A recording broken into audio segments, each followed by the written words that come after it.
নমস্কার বন্ধুরা, আমি চলেছি দাঁতপুরের রাস্তায়। ওই যে ওই বটগাছের হনুমানের মন্দির ওখান দিয়ে চলে গেছে কাচিয়ারা। আরেকটা আছে সামনে, কাচিয়ারার রাস্তা, কাচিয়া যাওয়ার রাস্তা। আমি দাঁতপুরে যাচ্ছি, আজকে রাধা মাধবের উৎসব আছে, চৌঠা পৌষ। আমি হেঁটে হেঁটেই যাচ্ছি, ওয়েদারটা ভালো আছে দেখে। এখন কিন্তু 11:30 বাজে, তারপরেও একটুও রোদের দেখা নেই।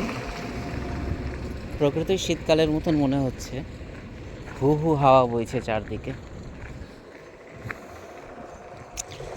জমিতে সবাই এসছে চাষ করতে। ওই যে সবুজ চাষ দেখা যাচ্ছে, ওগুলো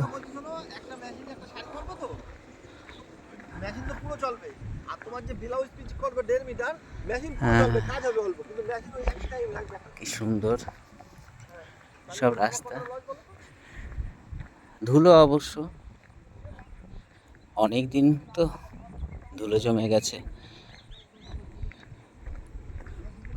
এই জায়গাটা পেঁপে ক্ষেত হতো, এবার আর হয়নি। ওই যে দূরে করেছে। এই যে আমার এক বন্ধুর কারখানা।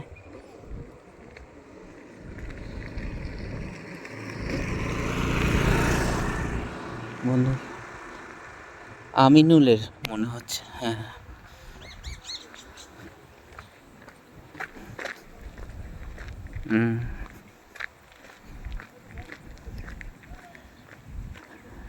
হেঁটে হেঁটেই যাচ্ছি, তার কারণ আমি একটু হাঁটতে ভালোবাসি। আর আজকে সময় আছে, এদিকে হাঁটাটাও হয়ে যাচ্ছে, এদিকে আমি গন্তব্যস্থানে পৌঁছেও যাব, কোনো ব্যাপার নেই। লক্ষ্যস্থানে পৌঁছে গেলেই হলো। অন্য সময় হলে হয়তো অটো ধরতাম। অটো চলে আবালসিদ্ধি থেকে হালিশহর পর্যন্ত এই রাস্তা হয়েই। এই যে এখানে আবার কিছু সারাই করেছে, একদম খুব খারাপ অবস্থায় ছিল তো। ওই যে সবুজ সব ক্ষেত, কি সুন্দর। ওই যে সাদা বকগুলো বসে আছে। আজকে আমার এক ভাইঝি মহুয়া গুনগুন, ও বলেছিল তুমি কি সুন্দর লেখো। আমার তার আগেও অনেকেই, শ্রাবণী বা আরও অনেকেই, যাদের নাম আমি এই মুহূর্তে বলতে পারছি না, যারা আমার লেখা পড়তে ভালোবাসে, লাইক কমেন্ট করে, তারা বলে। তো তাদেরকে বলার উদ্দেশ্য এইটাই যে এইগুলোই হচ্ছে আমার মানে প্রেরণা।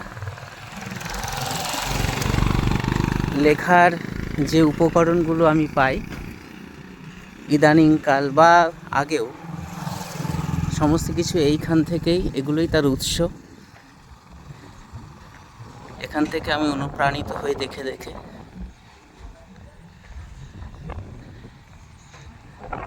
প্রতি মুহূর্তে শিখছি আমি প্রকৃতির থেকে। আকাশ আমায় শিক্ষা দিল উদার হতে ভাইরে, কর্মী হওয়ার মন্ত্র আমি বায়ুর কাছে পাই রে। এরকম একটা আমরা কবিতা পড়েছিলাম ছোটোবেলায়। আমি অনেক দিনকার ব্যাপার তো, সঠিকভাবে মনে করতে পারছি না, কিন্তু এইরকমই সত্যি আমি শিখছি প্রতি মুহূর্তে, প্রতি লহমায় শিখছি। শেখার কি আর শেষ আছে? শেখার যেমন শেষ নেই, শেষ বয়স পর্যন্ত শেখা হয়, শেখা যায়। আবার শেখার কোনো বয়সে নেই। একটা 8 বছর থেকে 80 বছর প্রত্যেকের কাছ থেকেই কিছু না কিছু শেখার আছে। আমি প্রতি মুহূর্তে শিখি, বলতে কোনো দ্বিধা নেই, লজ্জা নেই আমার। থাকবেই বা কেন?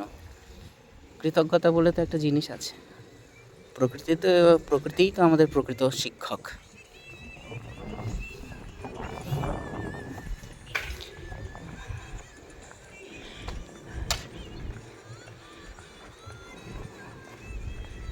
চারিদিকে ঘন কুয়াশা। এই যে সবুজ কলা পাতাগুলো কেমন ধুলো জমে একদম ধুলোময় হয়ে গেছে। ওই যে আগার পাতাটা কেমন সবুজ আছে। এই যে কন্টিকা ফুল, আমরা ছোটোবেলায় খুব তুলতাম। কাঁটা আছে গাছে, সাবধানে সতর্কতা অবলম্বন করে তুলতাম, একগুচ্ছ করে খেলা করতাম, হাতে আঠা আঠা লেগে যেত, চটচট করতো। চতুর্দিকে কলা গাছ, মনোরম পরিবেশ পরিবেশ পরিবেশ বলে ফেলেছি, সেই গল্পের মতন। শ্রাবন্তী মজুমদার যিনি বড়লেনের সংসার করতেন, কেউ কার্পিন হেয়ার অয়েলের বিজ্ঞাপন দিতেন, কিছু কথা কিছু গান বলতেন, বিবিধ ভাড়ে দিতেন। উনি একদিন বলছিলেন একটা হাসির কথা, মানে চুটকি, সেই রকম আর কি।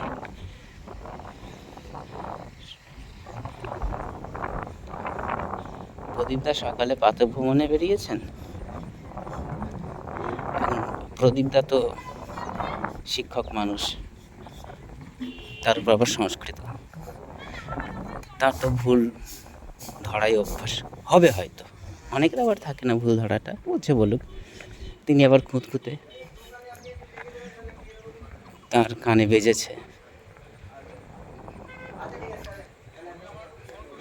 তাই তিনি বলছেন যে ওটা প্রদীপ নয়, ওটা প্রদীপ। আর ওটা প্রাত নয়, এই পাত নয়, ওটা প্রাত। আর ওটা ভ্রমণ নয়, ওটা ভ্রমণ। এবার যিনি বলছেন তিনি তো মনে করেন সব কিছুতে রফালা হবে হয়তো। তিনি বলছেন, নমস্কার প্রদীপ বাবু, সকাল বেলায় প্রাত ভ্রমণে বেরিয়েছেন বুঝি, বুঝুন ঠেলা।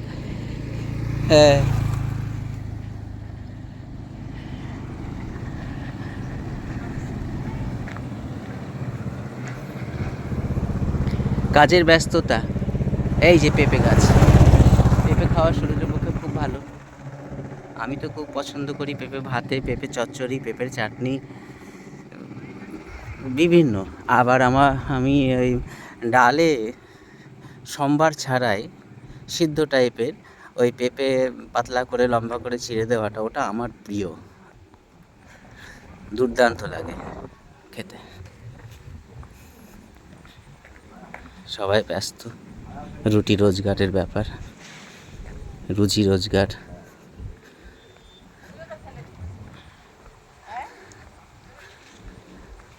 তাহলে আজ এই পর্যন্তই। ধন্যবাদ, সবাই ভালো থাকবেন আর শীতটাকে উপভোগ করবেন। অনেক অনেক ধন্যবাদ। আবার আমি ওই রাধা মাধব মন্দিরে গিয়ে আবার একটা ভিডিও করব, ইচ্ছা আছে। আবহাওয়াটা যদিও ভালো না, কতটা ছবি ভালো আসবে জানি না। হুশ করে বেরিয়ে গেল। যাও যাও, তোমার গাড়ি আছে, বেরিয়ে যাও। ধন্যবাদ, নমস্কার।